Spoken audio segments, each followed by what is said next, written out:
Initial D is Japanese, and as a result of that everybody in the show also speaks Japanese. So when the show came to the West it had to be localized, and this brought a few issues with it. Our story begins in July of 1995, when Young Magazine published the first chapter of Shuichi Shigeno's Initial D. This chapter, along with the 9 chapters that follow it, were released as a volume on November 2nd later that same year. The first time the West ever got to experience Initial D was on the 21st of May in the year 2002, which was the day Tokyopop released their translation of that first Initial D volume. Sadly, this was not a direct translation and leaned way more into the localization aspect. Dialogue was altered, names were changed, scenes got censored, and covers were completely replaced. The dialogue was made to sound more American, also getting rid of every reference that is even somewhat Japanese in the slightest. Initially, the higher-ups at Tokyopop even wanted to change the whole setting of the show from Japan to taking place in America. And not only that, and I swear I'm not making this up, but some higher-ups even wanted to go as far as removing the kanji from the 86's door and the logo, changing the tofu delivery to pizza delivering, getting rid of all the now iconic Japanese sound effects, and mirroring the entire manga so it reads from left to right instead of right to left. But the craziest proposal of them all was that they wanted Takumi to be referred to as Jeffrey. Luckily, the translators themselves did not want this and were able to stop the higher-ups at least a little bit. In fact, the translators themselves wanted the complete opposite, wanting stuff like calling the 86 a Hachiroku. In the end, a middle ground was found. A middle ground leaning more towards what the higher-ups wanted, but nonetheless, a few Japanese things like the setting, the kanji and the tofu were able to stay. What was not able to stay were the Japanese names. Takumi did not become Jeffrey, but he did become Tak. Just like Itsuki became Iggy, Iketani became Cole, and Natsuki became Natalie. Kasuke got abbreviated to KT, Ryosuke got shortened to Ri, Nakazato became Zack, Mako and Sayuki got localized to Maya and Simone, Kenta got robbed of the A at the end of his name and became Kent, and lastly the top 2 Emperor drivers went from Kiyoichi and Iwaki to Kyle and Hawk. Then, exclusively to the anime, Kazumi and Wataru Akiyama became Kari and Aki respectively. Besides these intentional name changes, they also mistranslated some names. Toru Suetsugu got mistranslated as Toru Matsushi, and Atsuro Kawaii was mistranslated as Jurno Kawaii. The translator here must have really not cared about the 7-star Leaf team, as that is the team where both of these drivers race for. These were not the only mistranslations, a lot of car-related stuff was also translated incorrectly. For example, the Initial D manga has 2 bonus chapters named Wastegate and Wastegate 2. These were named Westgate in the Tokyopop release, likely because the translator did not know how turbos worked and what a wastegate was. Similarly, the Gymkhana event that Ryosuke and the rest of the Red Suns took part in is mistranslated as a Gym Corner event. When bringing Initial D to the West, Tokyopop also wanted to make it a lot more kid-oriented. You may or may not know this, but the Initial D manga features a few sex and nudity scenes. Of course, Tokyopop could not leave this in their new kids comic. I'll try to show you as much of the original as I can, but of course I also have to censor it to abide by YouTube's guidelines. So here is a small warning for NSFW artwork. The scene in chapter 6 of the manga, where Takumi is imagining how Miki and Natsuki would have sex, got censored in a way to make it look like Natsuki is just sleeping. Additionally, the text of Takumi thinking that they must have been doing it all the time got replaced by him thinking about how it makes him sick that Natsuki would dream about Miki, accompanying the image of her sleeping. I do have to say though, credit to the artist who did the cover-up drawing, they did a pretty damn good job making it fit in with the rest of the art style. Later in the series, on the last page of chapter 97, we see Natsuki laying naked on a bed in an hotel after having sex with a Mercedes guy, thinking about Takumi, clearly feeling ashamed of what she is doing. 3 pages into chapter 98, we see her butt naked again, from behind this time, as she is about to put on her clothes to go home. Both of these instances got censored by Tokyopop by giving her a top and a pair of shorts, again drawn in a way that fits very well with the rest of the Shigeno-made art, although the implication of an 18-year-old having sex with a middle-aged man is still there, which doesn't really match with Tokyopop's kid-friendly direction they wanted to take the series in. When it came to finally publishing these translations in volume form, Tokyopop took a good look at the absolutely beautiful looking tankobon covers and said nah. So instead they decided to go with panels from the manga with some color filters on top, at least for the first 5 volumes. After that they started to properly color in these manga panels, and they did a surprisingly good job at that too. These colored in panels do actually look pretty damn good. They even got the colors of the cars on point, although they did have the anime to use as a reference for this, so I won't give them too much credit. The only mistake I could find was that Bunta's W or X is white on the cover of volume 22, to then later become the correct blue on the cover of volume 26. Don't get me wrong though, I still absolutely adore the original tankobon covers. Those truly were Shigeno at his peak if you ask me.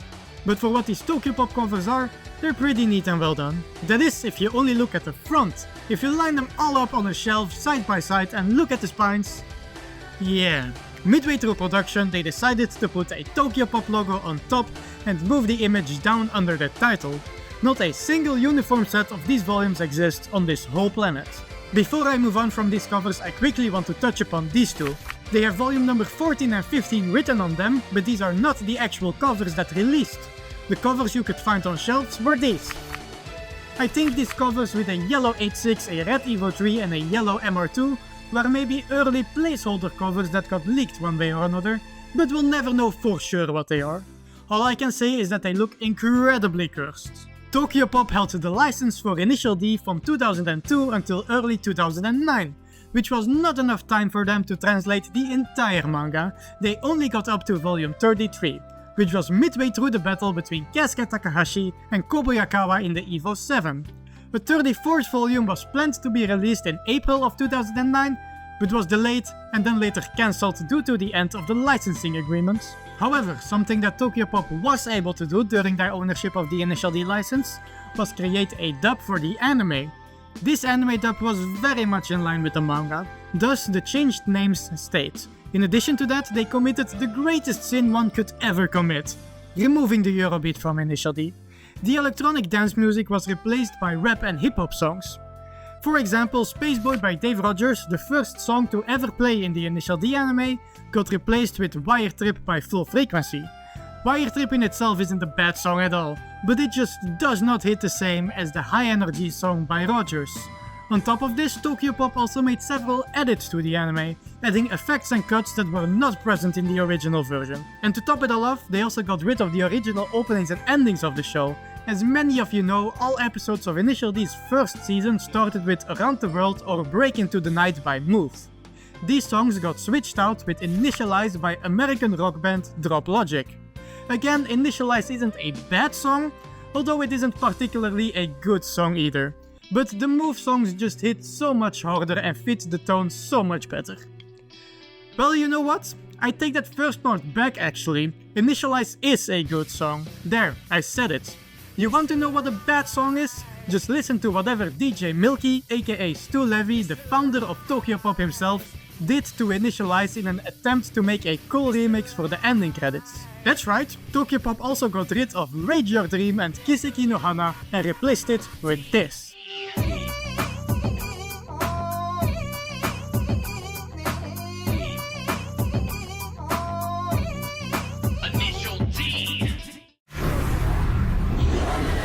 Initial D.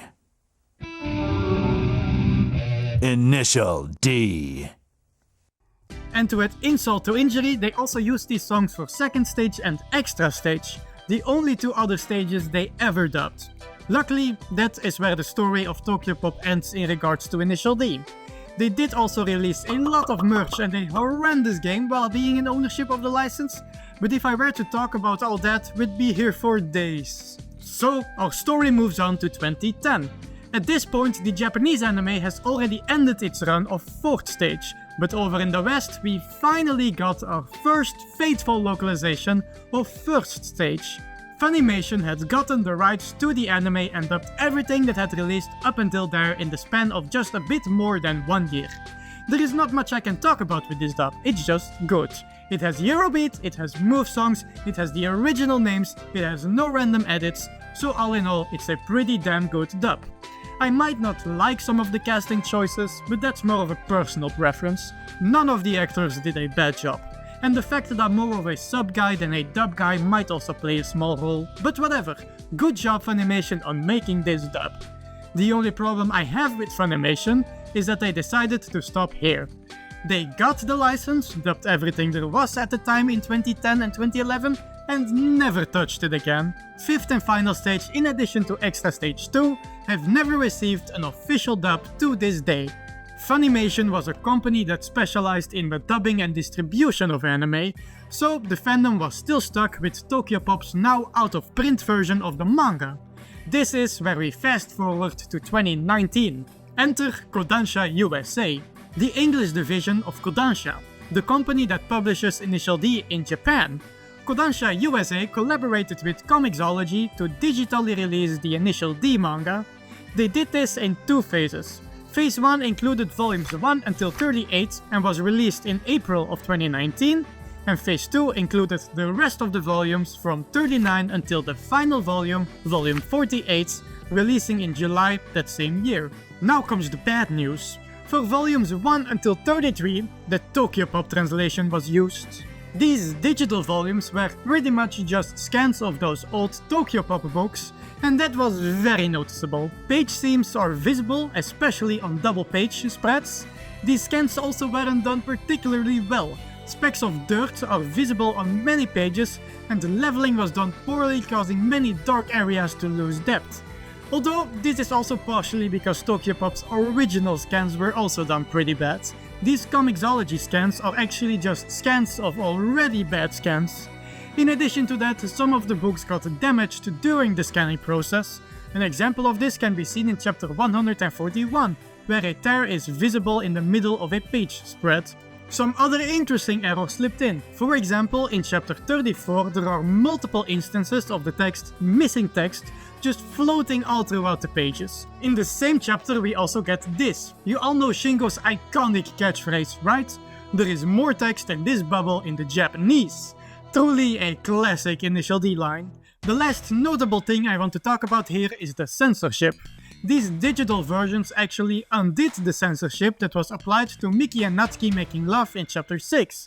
But they did not undo the censorship that was applied to Natsuki laying naked in bed after her trip to the Love Hotel with a Mercedes guy in chapter 97. Since the Tokyopop translation only went up to volume 33, that meant they had to create new translations for volumes 34 and up. And these translations are incredibly good. For the first time ever in the history of mankind, Initial D sound effects have been translated.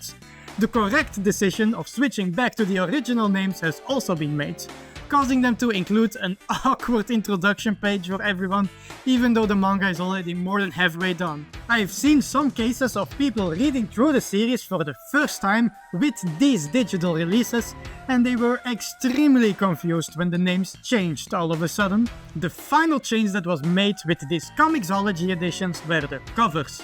Gone are the old Tokyopop covers with colored in manga panels. We are now using the original Japanese Tankoban covers. These Japanese covers were altered in a way to get rid of the original colorful titles. These are now replaced with the title from the anime with the iconic red D. There are no reverse covers though, which is a shame because those Tankoban back covers looked pretty damn cool. I understand that digital books don't need back covers, but what a missed opportunity if you ask me. But then, 5 years later in 2024, the best thing to have ever happened occurred.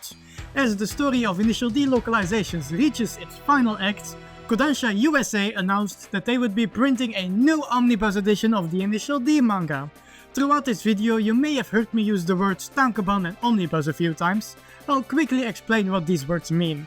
Tankoban is used to refer to a simple 200-page manga volume, the standard all over Japan. An omnibus, also known as a shinsoban in Japan, collects multiple Tankoban volumes in one book. In the case of Kodansha's new Initial D release, they are 2-in-1 omnibuses. So, on March 19th, 2024, Kodansha USA released this, a 450-page volume with color pages, no scans, no translations and a bonus comic. Pretty much everything an Initial D fan could ever want in a physical release. These new translations are awesome. These books even feature multiple pages of translator notes where Kevin Steinbach, the translator himself, explained stuff like car terminology, Japanese references that some people may not get, why he translated some stuff the way he did, and so much more. Although this translation also isn't perfect. Nothing in this universe is. For example, Shingo's last name, Shoji, got mistranslated as Atsushi in Omnibus 2. However, it was translated correctly on the back cover of Volume 3, to then become Atsushi again in Book 4. Like I mentioned earlier, these omnibuses also feature new scans of Shigeno's original artwork. We have never seen Initial D in this high of a quality ever before in the West. It's absolutely beautiful. But now let's address the elephant in the room, and the thing I have definitely heard the most backlash about from fans: these covers. Kodansha took a good look at the original Shinsoban covers and said, nah, we can do better, and unlike Tokyopop, they could, in fact, do better. These covers were made by Phil Balsman, who took normal manga panels and made them into these awesome covers. Due to an internal error at Kodansha though, some mistakes happened here. You may have noticed that Volume 2 features Cascas FD, even though that race took place in Volume 1. Similarly, Volume 3 features Nakazato's R32, and you guessed it, this is a race that actually took place in Volume 2. And lastly, Volume 4 features Impact Blue's Still 80, a car from a race that took place in Volume 3. Starting from Volume 5, this was fixed, with Kyoichi's Evo 3 on the cover, a car that actually raced in that volume. I have seen a lot of people complain that they just wanted the Japanese covers and not these new covers. Have you guys seen the Japanese Shinsoban covers? They are just manga pages with a filter, and if you mean the Tankoban covers, just take a look at this. All Tankoban covers can be found inside, sometimes even with added bonus art. This release is currently still releasing at a solid rate of about 4 volumes per year, and is set to end with a total of 24 volumes. And that is where our story comes to an end. Of course, there are a lot more localizations of the series out there in other languages. The Initial D manga has been released in Korean, Chinese, Thai, French, Polish, Italian, Brazilian, Portuguese, Spanish and Russian. And the anime has been dubbed in Spanish, French, Italian, Tagalog, Brazilian Portuguese and Latin Spanish. But I'll leave talking about those localizations to people who actually speak the language. If there is anything I missed in this video, please let me know. Thank you very much for watching until the end of this video. I kind of forgot to mention this at the end, but the new Kodansha prints also undid all the censorship applied to the art. Which version of the Initial D manga or anime did you experience first? Let me know in the comments.